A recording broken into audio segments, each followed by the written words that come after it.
안녕하세요. 3월 24일 해외 축구 경기 스포츠 분석을 진행해드릴 스포츠 프리뷰입니다. 스포츠 경기 분석 전 많은 분이 물어보시는 가족방과 조합픽 받는 법에 관해서 설명해드리고 이번 스포츠 분석 시작하도록 하겠습니다. 하루에도 수많은 경기가 있습니다. 많은 경기들을 혼자 분석하면서 모든 경기에 대해서 정확하게 알기란 쉽지 않습니다. 혼자서 분석하는데 한계가 있고 모든 스포츠 경기의 변수까지 잡는 데에는 아무리 오래 분석했어도 정확한 정보가 없으면 쉽지 않습니다. 저는 다른 어떤 곳보다 빠른 소식을 통해 확실한 분석을 하면서 가족방에서 스포츠 조합픽 드리고 있습니다. 적중률 100%라고는 말씀드리진 않습니다. 하지만 88% 이상의 승률을 유지하면서 가족방 운영 중에 있습니다. 그만큼 많은 분이 믿어주시고 함께 하시면서 가족방이 유지되고 있습니다. 믿어주시는 많은 분을 위해 항상 발전하면서 매일 정해진 시간마다 픽 드리면서 도움을 드리고 있습니다. 조합픽, 가족방 관련은 아래 고정 댓글 참고해주시면 쉽게 입장 가능합니다. 첫 번째 경기 분석은 북마케도니아 대 몰타 경기입니다. 북마케도니아는 본선 진출을 위해서는 잉글랜드, 이탈리아, 우크라이나의 틈에서 살아남아야 합니다. 현실적으로 C조에서는 전력상 언급된 세 팀에 비해 전력은 낮은 상태지만 최근 몇 년간 꾸준히 해외 진출 선수들이 늘어나면서 전력 성장세를 보여왔고 유로 2020 본선 진출에도 첫 성공하는 등 다크호스가 될 전력임을 분명합니다. 지난 카타르 월드컵 유럽 플레이오프에서 포르투갈의 벽을 넘지 못하고 본선 진출에 실패하는 등 전력은 충분히 전력 우위의 세 팀의 발목을 잡을 수 있는 구성을 갖추고 있습니다. 다만 최근 네이션스 리그에서도 부진하는 등 페이스가 다소 다운된 상태, 무엇보다 공격에서 부진이 길어지면서 결과까지 좋지 않은 방향으로 가고 있습니다. 이번 몰타와의 첫 경기는 무조건 잡아야 하는 만큼 안방에서 총력이 예상되는데 주력들이 대부분 소집된 상태지만 전방 공격 자원들인 트라이초프스키, 네스토로프스키 등 핵심들의 활약이 좋지 않다는 점이 불안 요소이며 반면 나폴리에서 슈퍼섭으로 올 시즌 좋은 활약을 하고 있는 엘마스의 폼이 좋다는 점은 긍정 요소로 보여지고 있습니다. 수비에서 토도로스키의 징계 결장, 중원에서 니폴로프 등 일부 경험 많은 선수들이 빠진 손실을 제외한 나머지 주력들은 모두 합류한 상태입니다.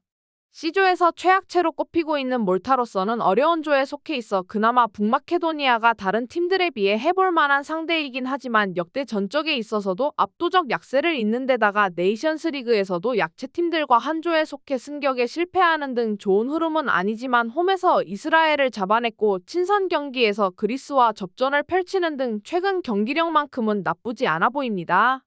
이번 소집에도 최근에 투입된 주력들이 대거 합류하긴 했으나 수비에서 경험 많은 카로아나, 엘리코 페페 등이 부상으로 이탈돼 수비에 불안 요소를 안고 원정 경기를 치러야 할 것으로 보입니다. 중원에서도 경험 많은 피사니, 공격에서는 주력 자원인 데카브리엘레가 합류하지 않은 상태입니다. 객관적 전력에 있어 북마케도니아의 우세에 힘이 실리는 매치업입니다. 부진한 공격진의 최근 폼이 걸림돌이긴 하지만 엘마스의 폼이 좋은 만큼 홈에서 승리할 가능성이 높아 보입니다. 두 번째 경기 분석은 덴마크 대 핀란드 경기입니다. 카타르 월드컵 본선에서 부진한 성적을 보였던 덴마크는 그럼에도 최근 세대 교체가 성공적으로 이뤄지며 탄탄한 전력을 갖추고 있다. 이번 유로 본선행을 위해서는 핀란드, 북아일랜드, 슬로베니아와 경쟁을 때문에 적어도 홈에서만큼은 반드시 승점 3점을 잡아내야 합니다. H조에서는 최근 메이저 대회 성적 등을 고려한다면 덴마크가 조 1위가 유력한 판이 만들어졌다고 보여집니다. 첫 경기부터 잡을 수 있느냐가 관건인데 북유럽 국가 간의 매치업은 쉽지 않았기 때문에 핀란드는 까다로운 상대가 될 것으로 보입니다. 여기에 이번 소집된 엔트리에서 중원의 에릭센, 델라니, 스코프가 부상으로 합류하지 못했고 린드스트램도 부상으로 이탈되었습니다. 여기에 공격에서는 돌베리, 올센, 폴센, 코르넬리우스, 라르센 등이 모두 부상으로 소집되지 않은 상태입니다. 수비에서도 베스터가드, 보일레센, 안데르센 등이 부상으로 합류하지 못했지만 수비는 그나마 크리스텐센, 카에르, 라르센 등이 있어 커버는 될 것으로 보입니다. 중원도 브렌트포드 3인방이 건재하고 토트넘의 호이비에르 등이 있어 타격을 줄일 수 있을 전망이지만 관건은 공격 자원들이 다수 부상으로 빠졌기 때문에 최근 그래도 가장 폼이 좋은 브레이스 화이트, 헤룬트가 얼마만큼 빈자리를 메꿔줄 수 있느냐가 관건이 될 것으로 보입니다. 북유럽 특유의 끈끈한 조직력 축구가 강점은 핀란드는 최근 A매치 페이스가 매우 좋다고 보기는 어렵지만 팀의 강점답게 쉽게 무너지지 않는 경기력은 유지하고 있습니다. 이번 소집 엔트리에서도 주포프키를 비롯해 포얀팔로, 로드, 소이리 등 주력들이 대부분 소집되었지만 아우크스부르크 주력 중원인 옌센이 부상해서 최근에 컴백했기 때문에 완전한 컨디션으로 경기를 소화할 수 있을지 다소 의문이 남는 데다가 팀의 강점인 수비에서 바이샤넨, 오로넨, 토마스람 등 주력 수비수들이 부상 등으로 인해 합류하지 못했다는 것입니다. 수비에서 불안 요소가 생긴 상태입니다.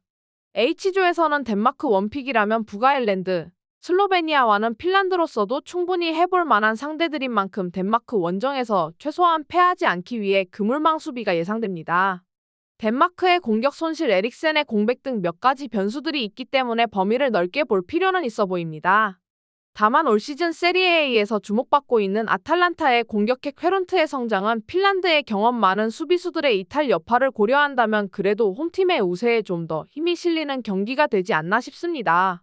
세 번째 경기 분석은 산마리노 대 북아일랜드 경기입니다.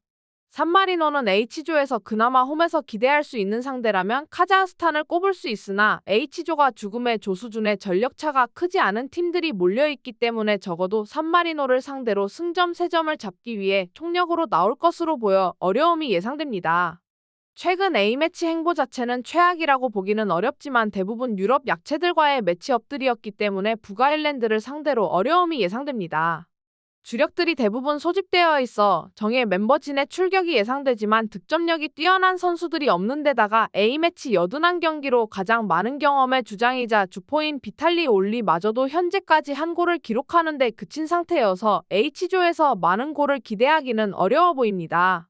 수비적으로 얼마만큼 선방할 수 있느냐가 관건이 될 것으로 보입니다. 네이션스 리그에서 부진한 성적으로 승격에 실패한 북아일랜드는 최근 계속해서 내리막 흐름을 타고 있습니다. 세대 교체가 제대로 이뤄지지 못한 데다가 주력들에 대한 의존도가 높아 벤치 자원이 탄탄하지 못한 부분 여기에 전방에서 결정지어줄 자원도 파괴력이 뛰어난 편은 아닙니다. 그럼에도 팀 특유의 조직력 축구를 앞세워 실리적인 경기 운영에는 풍부한 경험을 가지고 있으나 이번 소집 엔트리에서는 노장 센터백 에반스, 중원에서 레인저스의 데이비스, 나이젤 맥긴, 코리 에반스 등이 합류하지 못했고 공격에서도 노장 주포 라퍼티, 레베리 등 주력 공격 자원들의 이탈도 적지 않은 상태입니다. 공격 라인은 최근 A매치에서 나쁘지 않은 활약을 해준 맥기니스를 앞세울 수 있으나 미드필드에서 경험 많은 선수들이 다수 빠지면서 변화의 폭이 커졌기 때문에 수비 공격보다는 미드필드에서의 변화가 변수가 될 것으로 전망됩니다. 객관적인 전력차가 있는 매치업입니다. 산마리노를 상대로 승리하지 못한다면 본선행 도전은 사실상 물거품이 되는 상황에 빠지는 만큼 총력이 예상됩니다. 이번 스포츠 분석 3월 24일 해외 축구 경기 분석이 도움이 되셨으면 좋아요와 구독 알림 설정까지 부탁드리겠습니다. 가족방 참여, 조합픽 관련된 정보는 아래 고정 댓글을 참고하시면 받아보실 수 있습니다. 지금까지 시청해주신 모든 시청자분들 감사합니다. 다음 영상에서 더 정확하고 좋은 정보로 찾아오겠습니다.